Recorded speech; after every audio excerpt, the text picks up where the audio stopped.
अम्बेडकर साहब की मूर्ति पे नमन करना चाहा। मैं वहां गया तो वहां मूर्ति नहीं है, वहां से उठाकर पीछे कर दी गई कहीं।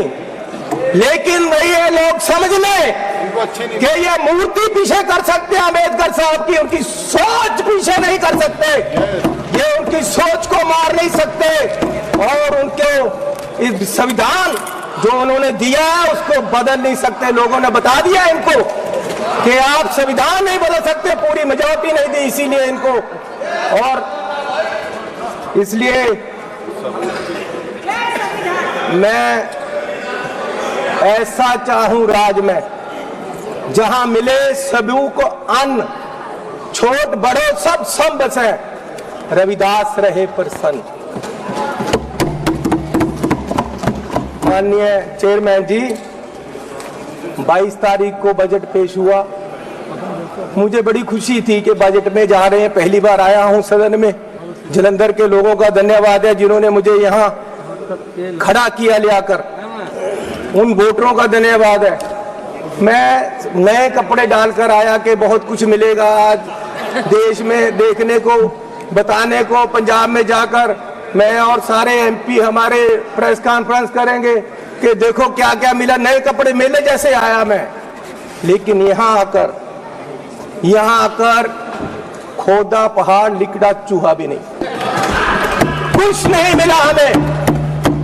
पूरा मतरेई मामला सलूक किया गया हमारे साथ, फेयर डिस्ट्रीब्यूशन ऑफ फंड्स नहीं हुआ। ये सरकार हर नागरिक को बराबर नहीं देख रही है। चश्मा राजनीति वाला लगाया हुआ है, राजनीतिक चश्मे से देखा गया है। अपनी सरकार बचाने का फिक्र है, कुर्सी को पकड़े हुए हैं। और ये बजट देश बचाने वाला नहीं है, सिर्फ अपनी सरकार बचाने वाला है। पंजाब में जो बाढ़ आई इनको दिखी नहीं। गरीब लोग जो मनरेगा में काम करते हैं, जिनको कांग्रेस की सरकार, मनमोहन सिंह जी सरकार ने गारंटी दी थी 100 दिन की, ये 100 से 101 भी नहीं कर सके, 200 नहीं कर सके। ये उनकी 400 दिहाड़ी, उनका जो वेज है वो बढ़ा नहीं सके। गरीब की कोई सुनवाई नहीं। इस बजट में पंजाब के लिए कुछ नहीं दिया गया। जलंधर इंडस्ट्री पंजाब की डूब रही है, जलंधर में लेदर इंडस्ट्री है, जलंधर में स्पोर्ट्स इंडस्ट्री है, वो डूब रही है। कुछ उसके लिए नहीं किया। हेल्थ के लिए कोई हॉस्पिटल नहीं दिया। स्मार्ट सिटी जलंधर डिक्लेयर किया हुआ है, वहां पानी गंदा आ रहा है, सड़कें खराब हैं, रेलवे अंडरब्रिज की बात नहीं की। नशा, अभी राजा बड़िंग जी ने बोला नशा इतना फैल गया पंजाब में, लेकिन सुनवाई कोई नहीं। आदमपुर एयरपोर्ट का इन्होंने कहा था नाम, माननीय प्रधानमंत्री जी ने कहा था कि उसका नाम गुरु रविदास जी के नाम से रखेंगे, लेकिन आज तक नहीं। मैं वो भी मांग करता हूँ। बहुत शोर सुनते थे पहलू में दिल का, जब चीरा तो एक कतराए खून ना निकला।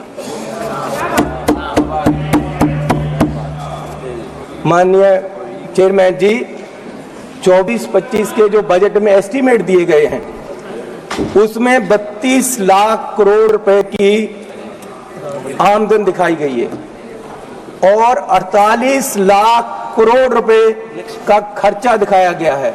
16 लाख करोड़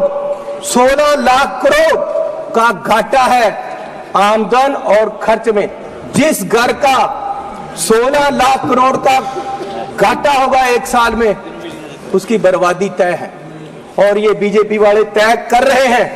और मैं 14 लाख करोड़ इस साल कर्जा लेने की बात की गई है, 14 लाख करोड़। अगर ऐसे हर साल कर्जा लेंगे, देश कहां जाएगा? आज देश में फाइनेंशियल इमरजेंसी वाले हालात पैदा हो रहे हैं और बीजेपी ये हालात पैदा करने के लिए जिम्मेवार है। और ये कहते हैं कि जी हर रोज इमरजेंसी की बात करते हैं कि इमरजेंसी, लेकिन जो देश में आज अनडिक्लेयर्ड इमरजेंसी है उसका क्या है? इमरजेंसी ये भी है कि एक मशहूर नौजवान जो एक मशहूर सिंगर था उसको गोलियों मार के मार दिया गया। आज तक सिद्धू मूसेवाला उसके परिवार को इंसाफ नहीं मिला, वो दर दर भटक रहे हैं। ये भी इमरजेंसी, ये भी इमरजेंसी है। इमरजेंसी ये भी है कि 20 लाख लोगों द्वारा पंजाब में मेंबर पार्लियामेंट चुना गया और वो एनएस से लगाकर अंदर रखा हुआ है।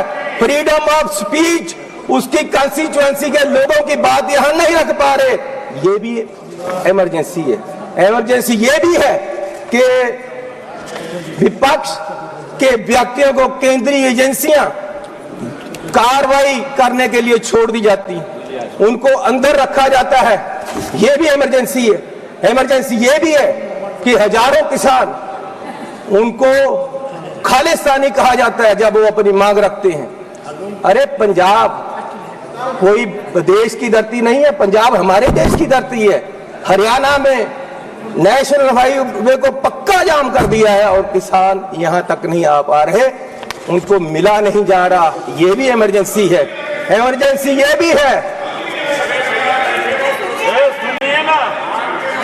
अरे अरे अरे फीलिंग ले लो, फीलिंग ले लो।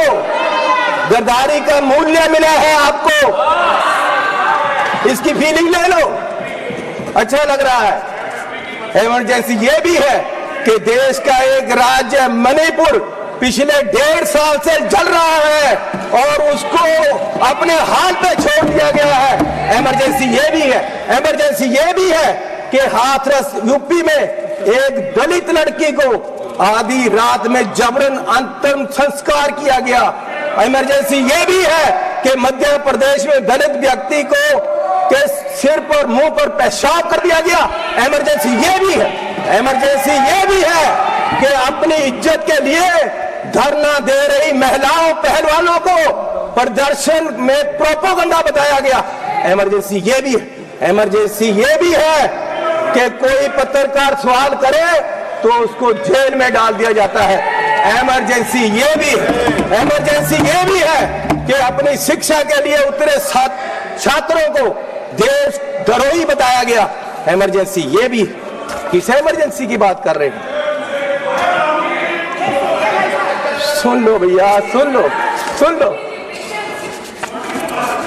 माननीय चेयरमैन जी, मैं पंजाब के एक गरीब परिवार से आता हूं। मैं जब पैदा हुआ तो मेरी पढ़ाई सारी सरकार ने की। आज तक मैं यहाँ खड़ा हूँ तो ये कांग्रेस सरकार की रिजर्वेशन पॉलिसी और अंबेडकर साहब का दिया हुआ संविधान और जो हमें स्कॉलरशिप मिलता रहा, कांग्रेस पार्टी ने गरीबों को, बच्चों को जो स्कॉलरशिप दिया, उससे पढ़कर मैंने पीएचडी तक की पढ़ाई की है और ये देन कांग्रेस पार्टी की है। और जब बीजेपी सरकार 2014 में आई, सबसे पहले इन्होंने जो सबसे बुरा काम किया वो किया, स्कॉलरशिप में जो केंद्र का 90% हिस्सा था उसको 60-40 की रेशो पे ले आए और दलितों के पेट पे लात मारी सरकार ने।